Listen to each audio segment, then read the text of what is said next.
Give me the schedule for the Saints and what they're trying to get accomplished out there. Yeah, so they actually switch things up a little bit. And for context, like during the timeout in Metairie, they're practicing early in the morning. Practicing around 9 a.m. And obviously there's weather considerations in that, right? It's not as hot that early in the day. They can get some good work in, and then they take a break, and they do walkthrough in the afternoon. And here, since we've already discussed that the weather is just obnoxiously good, they just change it up, and they're doing their walkthrough in the morning, taking their breaks and team meetings, and then they're doing practice late.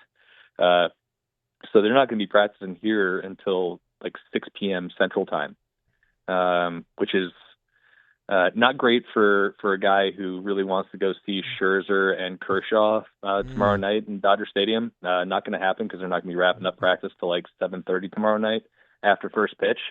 But sacrifices for the job. Yeah, you can't have all the wins. You can't get every win. Just take a couple of wins. Take your weather win at the moment. True.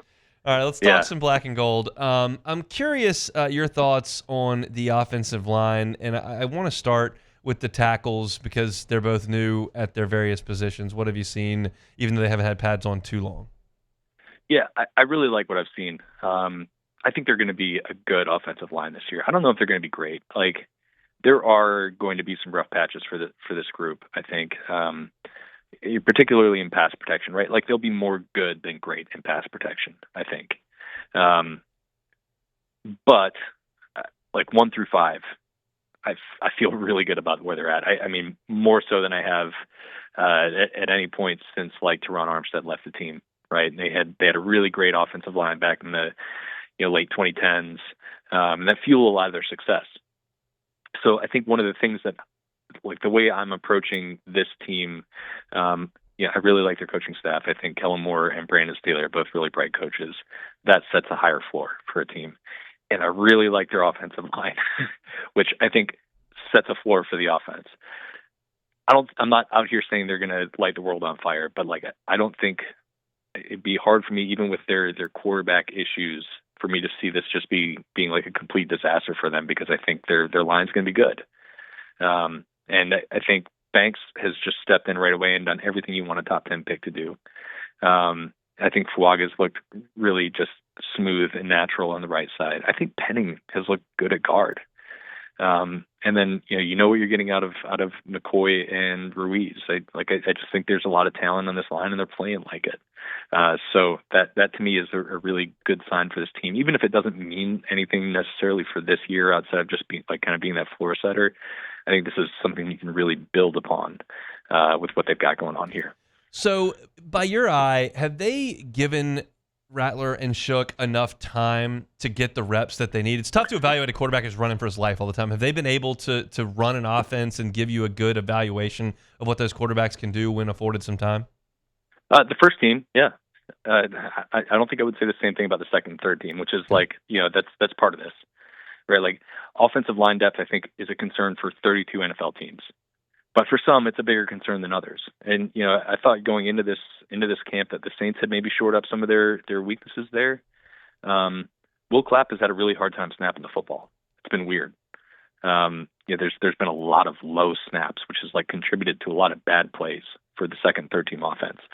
I think their backup tackle play has been really, really inconsistent. Dylan Radins, who they signed, to potentially be their starting guard, before the whole Trevor Penning, Kelvin Banks thing happened. I think he's been solid, but they've been moving him out to tackle, and trying him out there to see if he could be their swing tackle, because I think Landon Young struggled. The first team, yes, I think I have seen what they can look like operating an offense, because they're playing behind a functional line, but the second and third teams not so much. And part of this is, I think Staley's got a really creative scheme, and I think he's really getting a lot out of these defensive linemen. And they're making life hard on them. But I think you've got to consider the other possibility that the second, third team lines just aren't very good right now. And that's probably the case with most camps in the NFL. You're not going to be able to field 10 good offensive linemen. They're just not available. So that's really every team every year is looking for offensive line depth this time of year. So let's talk about the preseason game on Sunday. Like, what do you think Kellen Moore is looking to accomplish in this thing? Well, I think first and foremost, they're going to be sitting some starters. Like, we already know Alvin Kamara is not going to play, and I think that's just a sign that we're probably going to see a lot of these guys who are really important cogs, especially guys who've been dealing with injuries, not play. So that would, to me, that'd be like Eric McCoy, Demario Davis, Cam Jordan with their age, maybe Chase Young, guys who are going to be like the guys they're counting on this year. I don't think we'll see them, but they've got to have some semblance of an offense out there, to me, because the most important thing they're doing right now is evaluating the quarterbacks. Yep. So like, I just can't see a world where you're like, all right, Spencer Rattler, I'm assuming, by the way, he's going to start the game. It'd be really hard for me to be like, yeah, Spencer, go out there and show us what you can do. You have none of your players. Yeah. And then like Tyler, show us what you're going to do. You have the backups to none of the players. I think they're going to have some guys out there who are contributors, because like they've got to see what these quarterbacks can do. Like, this is a really important evaluation for them, and they got to see what the running backs can do. They've got like 4 guys who are legitimately in a competition for the number 2 spot, which I think is going to be really important this year. Like, they've already talked about how they can't just every game go out there and count on 25, 30 touches from Alvin Kamara like they have been the last couple of years. They got to be more efficient with his workload. They got to have somebody who can take some of it off his plate. I think they feel good about what they have, but like they don't really know until these guys get in like a live contact setting. So we're going to see a lot of like Clyde Edwards-Helaire, Cam Akers, Kendre Miller, Marcus Yarns, Velus Jones. All guys who I think have a legitimate case for making the roster. But like, I don't think any of them has like truly said, I'm going to be the guy who's splitting carries with AK. And to me, like, some preseason stuff's really boring. This Sunday game for the Saints is fascinating to me. And I haven't said that for many preseason games. Do you feel the same way, that like, this is not like we're trying to figure out who the last 4 guys on the roster are? We're trying to figure out like some real things. Yeah, I totally agree. And, also, like, I think it's going to just provide some necessary context for us as people who are invested in the Saints and interested in how this is going to shake out this year.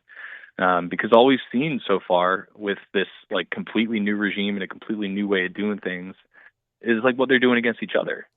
And like, I'm going to be honest with you, like I've come away from, whatever it's been, 11 training camp practices, something like that. And I've felt like 1 through 53, they're better this year than they were last year. I think and the reason I feel that way is because I think they've got smart coaches who are taking advantage of the players' best traits, and getting more out of them. But like, am I going to feel that same way after watching them go up against like the Chargers backups? I don't know. Like, I think it's going to be an important context for us, because everything's new. So, I'm really, really super interested in this. We'll see if I still feel the same way for preseason week 2. Like, that's always like when you're like, oh crap, like more like fake football. Yep. But I think I'm really, really fascinated to see how this is going to play out on Sunday. Tell them where they can find all your stuff while you're out there in SoCal. Yep, you can read everything we do over at NOLA.com. And we'll be keeping up with our video stuff as well. I think we're doing a virtual podcast tomorrow, so you can just search for Saints Insider anywhere you find your podcast. You can check it out on YouTube as well. I think it's just under Saints Insider there. On Twitter @by Luke Johnson as well. Enjoy Southern California. For safe travels back. We'll talk next week. Certainly will, buddy. See you soon. Hey, it's on. Thanks for watching Hunt on Saints. Before you leave, help us out a little bit. Hit that like button. Leave your comments in the section below. And hit that subscribe button so you get all our content right here from Hunt on Saints. We'll see you next time.